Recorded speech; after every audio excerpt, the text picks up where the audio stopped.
Zero hour में सबसे पहले आपको दिखाते हैं कैसे जबलपुर में गुंडों की शामत आ गई। जबलपुर में पुलिस ने एक अभियान के दौरान शहर के नामचीन गुंडों, मंचलों और असामाजिक तत्वों को पकड़ा और शहर में उनका कुछ इस तरह से जुलूस निकाल दिया। पुलिस यही नहीं रुकी, आम जनता को परेशान करने वाले इन मंचलों पर पहले पुलिसिया डंडा चला और फिर लड़कियों ने भी इनकी मरम्मत कर दी। दरअसल राज्य सरकार ऐसे अभियान चलाकर असामाजिक तत्वों की कमर तोड़ना चाहती है और इसी सिलसिले की अगली कड़ी बना है जबलपुर।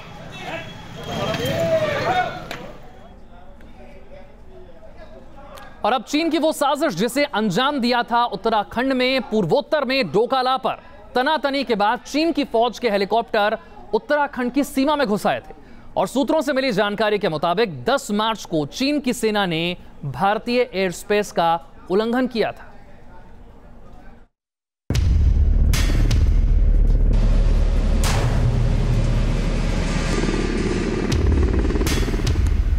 LAC पर चीन की एक और नापाक करतूत का खुलासा हुआ है। खबरों के मुताबिक उत्तराखंड में चीन की सेना के हेलीकॉप्टर ने भारतीय एयर स्पेस का उल्लंघन किया है, यानी चीन की सेना के हेलीकॉप्टर भारतीय वायु सीमा में आए और वापस चले गए।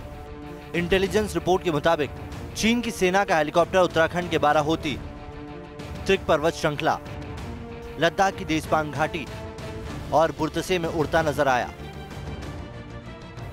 कयास ये भी लगाए जा रहे हैं कि चीन के हेलीकॉप्टर भारतीय सेना के जवानों की रैकी करने के लिए आए थे। हालांकि इन कयासों या दावों की कोई पुष्टि नहीं हुई है। खबरों के मुताबिक 27 फरवरी को लद्दाख की देशपांग घाटी में चीन की सेना के हेलीकॉप्टर नजर आए थे। 8 मार्च को त्रिक पर्वत श्रृंखला में चीन की सेना के हेलीकॉप्टर उड़ते नजर आए थे और 10 मार्च को ऐसी ही घटना को उत्तराखंड के बाराहोती में भी अंजाम दिया गया था। अगर ये फॉरवर्ड पोस्ट की रैकी की कोशिश की थी तो ये एक बड़ी साजिश का इशारा है। चाइना हमेशा इन्हीं इलाकों में बार बार ये अपने राइट को जारी रखने के लिए कि ये हमारा इलाका है तो ऐसी हरकत करता है। इन इलाकों में हमारी पोस्टें हैं तो उन इलाकों में ये आते हैं और वापस जाते हैं। इसका मकसद यही है कि ये दिखाने के लिए कि देखो ये तय नहीं हुआ है, ये आगे मसला हम दोनों के बीच में है और ये जारी रहेगा। तो एक किस्म का अपने राइट को एक्सर्ट करने के लिए ये ऐसी इस प्रकार की इंट्रूजन करते हैं। लद्दाख में घुसपैठ की कोशिश और डोकाला पर दादागिरी की कोशिशों के बाद कुछ वक्त के लिए दोनों देशों के बीच हालात सामान्य हुए थे, लेकिन इन घटनाओं को देखकर लगता है कि बॉर्डर पर चीन सामान्य हालत चाहता नहीं है। Team news nation. चीन और भारत के रिश्ते फिलहाल बहुत बेहतर नजर नहीं आते क्योंकि भारत चीन पर पूरी तरह से भरोसा नहीं कर पा रहा और शायद यही वजह है कि रक्षा मंत्री निर्मला सीतारमण ने ऐलान किया कि डोकाला जैसी किसी और घटना के लिए भारत पूरी तरह से तैयार है। रक्षा मंत्री के इस बयान पर चीन से भी सख्त प्रतिक्रिया आई है। चीन के विदेश मंत्रालय ने एक बार फिर से बयान जारी करके कहा है कि डोकलाम चीन का अधिकार क्षेत्र है, यानी फिलहाल डोकलाम को एक फ्लैश पॉइंट मानने से इनकार नहीं किया जा सकता है।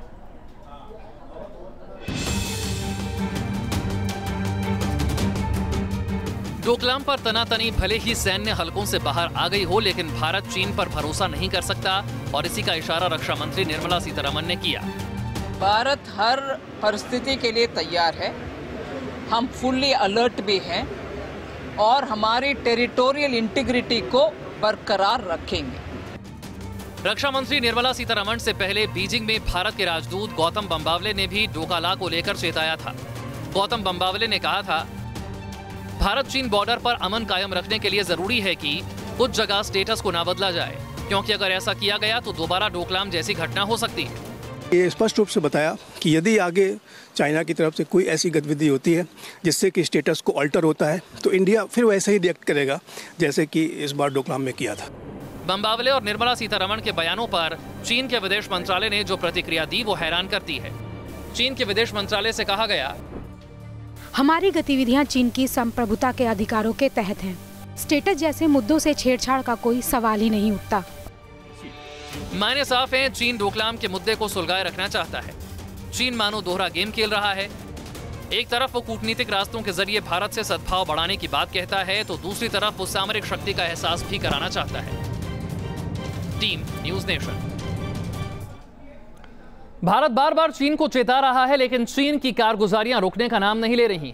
डोकला पर तनातनी के 7 महीनों के अंदर ही ऐसी खबरें भी आई कि चीन ने डोकलाम के पूर्वी इलाके में नई सड़क का निर्माण कर दिया, जिससे वो भारतीय पोजीशंस को फ्लैंक कर सके। अगर इस तस्वीर पर आप नजर डालें तो आपको समझ में आएगा कि डोकला के जिस इलाके पर तनातनी हुई थी, उससे पूर्व में तकरीबन 5 किलोमीटर दूर चीन ने एक नई सड़क खड़ी कर दी है। यह सड़क झंपेरी रिज के नजदीक है और खास बात यह है, चूंकि सड़क भारतीय पोजीशन से काफी दूर है, इस वजह से भारत इस पर आपत्ति भी नहीं जता सकता है। एक तरफ चीन उकसावे भरी हरकतें कर भारत के साथ तनातनी बढ़ाने की कोशिश कर रहा है, दूसरी तरफ वो दक्षिण चीन सागर और पश्चिमी पैसिफिक को एक नया फ्लैश पॉइंट बनाने की फिराक में है। दक्षिण चीन सागर में अमेरिका समेत दूसरी ताकतों की पेट्रोलिंग के बावजूद चीन की एयरफोर्स ने एक ड्रिल को अंजाम दिया, जिसके जरिए चीन ने पैगाम दिया कि साउथ चाइना सी के मसले पर वो अपने कदम 1 इंच भी पीछे नहीं हटाएगा।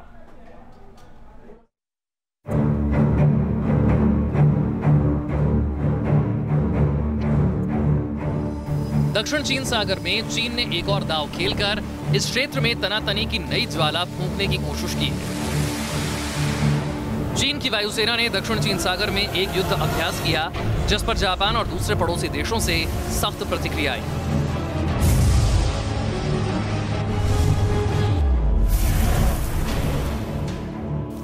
खबरों के मुताबिक जापान के नजदीक ओकिनावा मियाको स्ट्रेट में चीन की वायुसेना के H-6K बॉम्बर्स और सुखोई 30 और सुखोई 35 विमानों ने एयर ड्रिल को अंजाम दिया।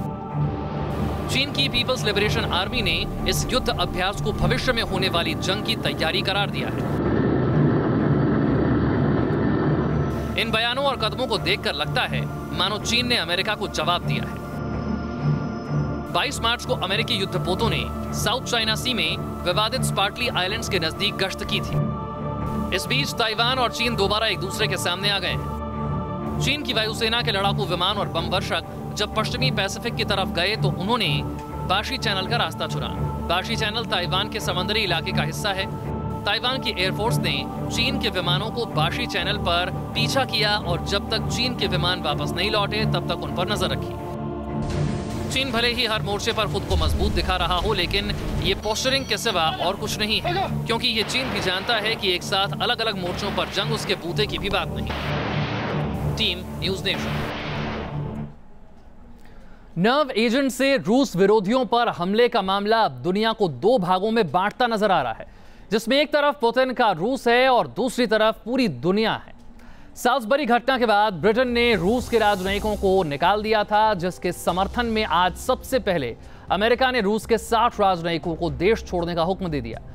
अमेरिका की ही तर्ज पर Germany, France, Denmark, Latvia, Lithuania, Poland और नेदरलैंड्स ने भी रूसी राजनयिकों को वापस भेजने का फैसला ले लिया। कुल मिलाकर यूरोपियन यूनियन के 14 सदस्यों ने रूसी राजनयिकों को वापस भेजने का फैसला किया है। खास बात यह है कि यूरोपियन यूनियन का सदस्य ना होने के बावजूद यूक्रेन भी उसके समर्थन में उतरा और रूसी राजनयिकों को वापस भेजने का फैसला कर दिया। जवाब में रूस ने भी अमेरिका के 60 राजनयिकों को वापस भेजने का ऐलान किया है। इन हालात को जियोपॉलिटिक्स के जानकार डिप्लोमेटिक कोल्ड वॉर करार दे रहे हैं। आगे बढ़ते हैं। अब खबर पाकिस्तान से है। परमाणु तकनीक पर काम करने वाली 7 पाकिस्तानी कंपनियों को अमेरिका ने उस पर प्रतिबंध लगा दिया है। वजह बताई गई है कि इन कंपनियों का अवैध रूप से परमाणु कार्यक्रम का हिस्सा होना। जानकारों का मानना है कि अमेरिका के इस कदम के बाद पाकिस्तान के लिए न्यूक्लियर सप्लायर ग्रुप यानी कि NSG का सदस्य बनने की राह काफी मुश्किल हो जाएगी।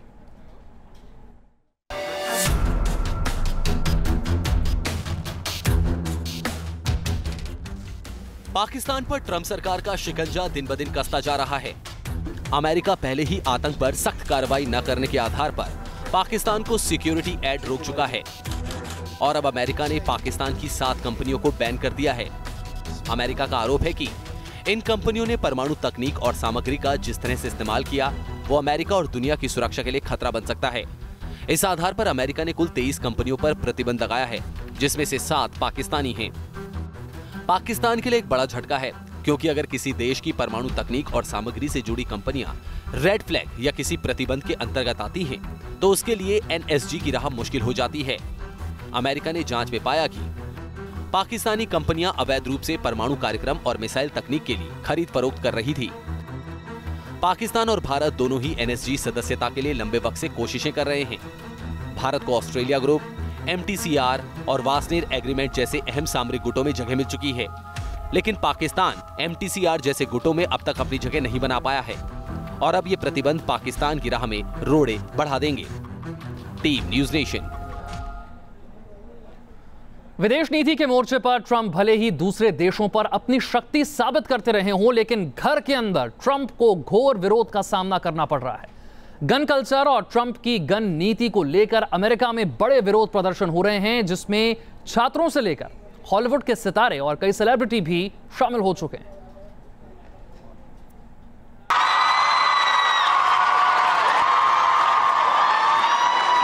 We say no more।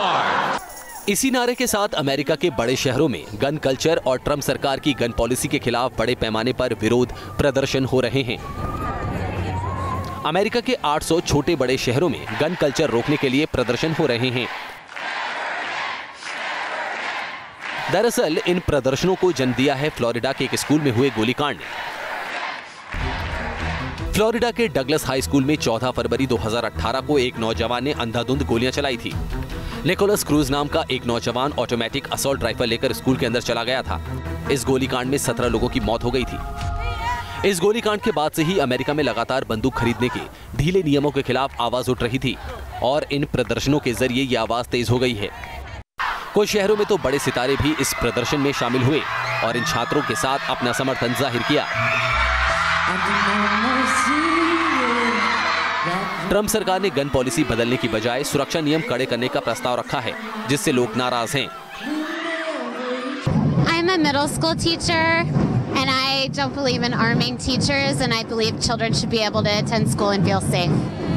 ऐसी ही आवाजें छात्रों के तबकों में भी उठ रही हैं। छात्र चाहते हैं कि अमेरिका में बंदूक खरीदने के नियम सख्त कर दिए जाएं, ताकि बंदूकों तक किसी अनचाहे तत्व की पहुंच ना हो।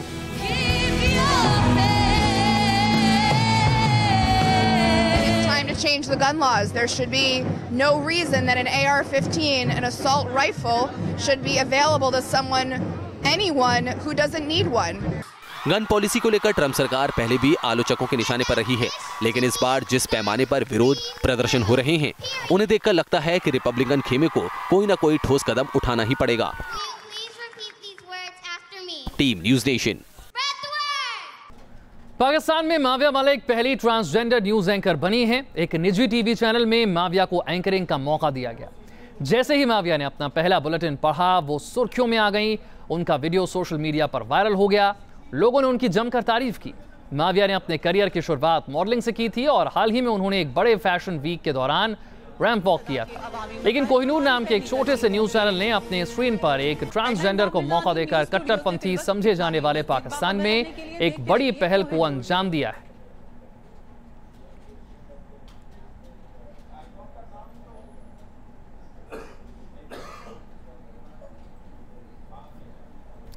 और अब आपको दिखाते हैं कि ऐसी तस्वीर जिसे देखने के बाद आप भी चौंक जाएंगे।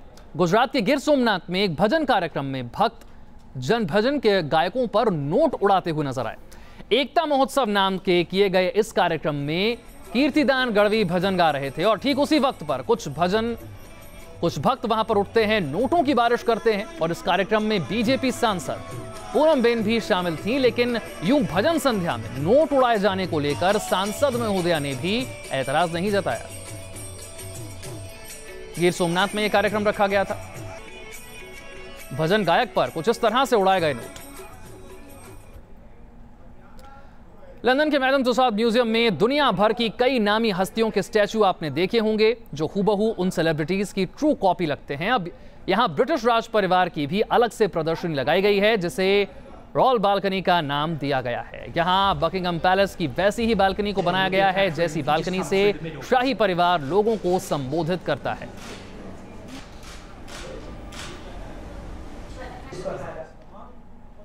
और अब खबर मध्य प्रदेश के सागर से है, जहां पर चेकिंग के नाम पर एक हॉस्टल में 50 लड़कियों के कपड़े उतरवा दिए गए।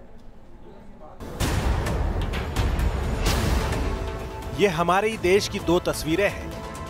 एक तरफ सोशल मीडिया पर सैनिटरी हाइजीन को लेकर कैंपेन जारी है, जिसका हिस्सा बड़ी बड़ी अदाकाराएं हैं। और दूसरी तरफ है मध्य प्रदेश का एक सरकारी कॉलेज, जहां सैनिटरी पैड मिलने पर लड़कियों से अभद्रता की गई। मामला यूनिवर्सिटी के हॉस्टल का है, जहां पर हॉस्टल के एक बाथरूम के दरवाजे पर यूज्ड पैड मिला।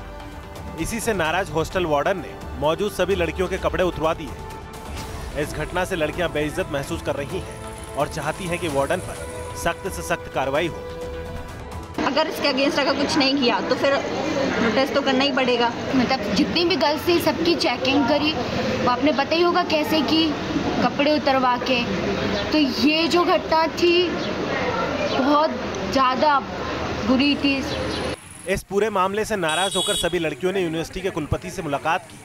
कुलपति आरपी तिवारी ने सभी की बातों को सुना और तुरंत जांच और कार्रवाई का आश्वासन दिया। गलत ही नहीं है, ये बहुत ही निंदनीय भी नहीं है, बहुत ही दुखद घटना। तो वार्डन के खिलाफ कार्रवाई करेंगे फिर आप? यदि वार्डन को दोषी पाया गया तो कार्रवाई बिल्कुल होगी।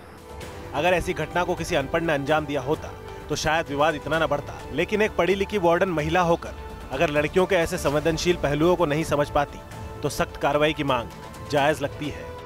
Team news nation.